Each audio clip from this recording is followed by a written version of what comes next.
My name is Sophia Reynolds. And the day my father told me I wasn't allowed to attend my grandfather's funeral, I realized something was very wrong. Not just with my family. With everything they were hiding. He didn't hesitate. Didn't explain. Didn't even sound emotional. We all agreed, he said coldly. You are not welcome. Then he hung up. Just like that. No guzbie. No reason. No chance to respond. For a moment, I just stood there, staring at my phone, trying to understand how a granddaughter could be banned from saying goodbye to the only person who ever truly cared about her. But before I tell you what happened next, if you enjoy powerful stories about hidden truth, family betrayal, and unexpected justice, make sure you subscribe, because stories like this remind you how quickly control turns into fear. My grandfather, William Reynolds, wasn't just wealthy. He was different.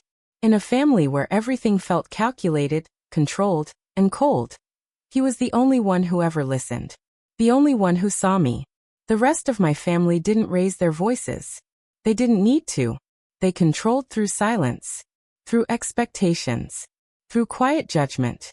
My father believed love made people weak. My aunt measured people like financial reports. My uncle treated relationships like negotiations. And me?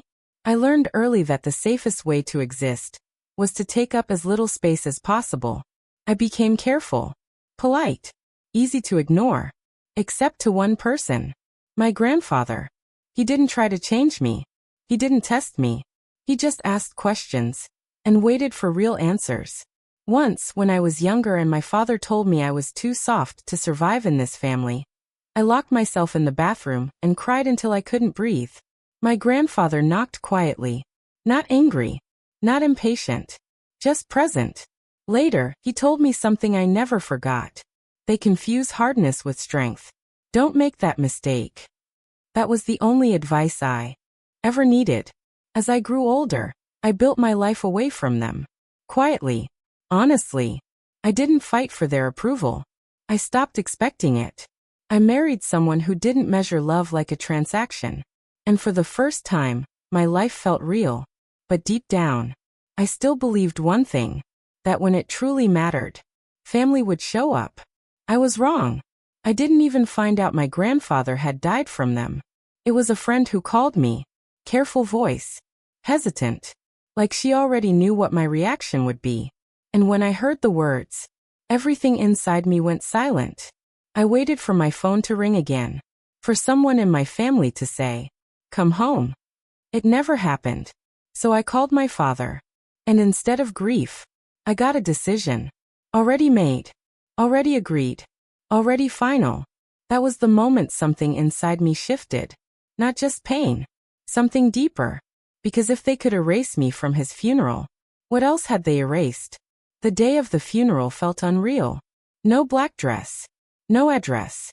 No guzbie. Just silence. And that silence led me to something I was never meant to find. An old photo frame. A memory from years ago. My grandfather's hand resting on my shoulder. I dropped it by accident. The glass shattered.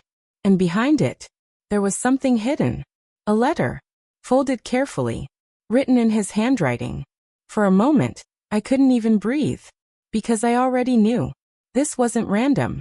It was intentional. The first line confirmed everything. If you are reading this, something has gone very wrong. I sat on the floor and read every word slowly. My grandfather had known.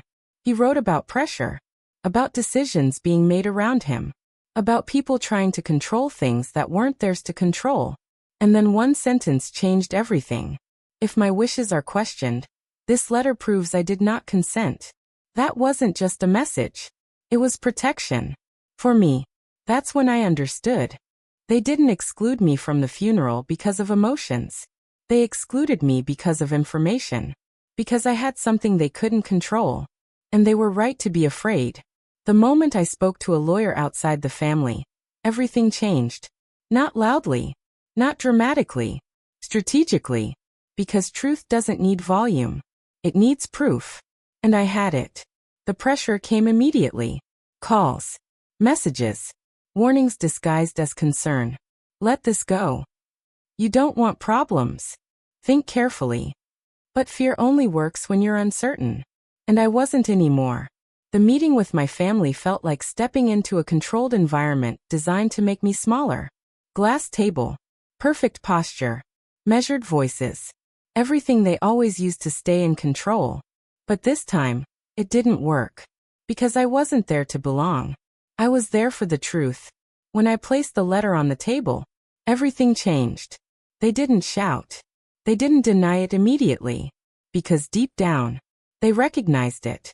And that was the moment their confidence disappeared. Legal action followed. Fast. Precise. Unavoidable.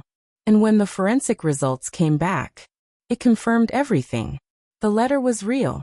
My grandfather's words were real. And the control they built their power on wasn't. They didn't collapse dramatically.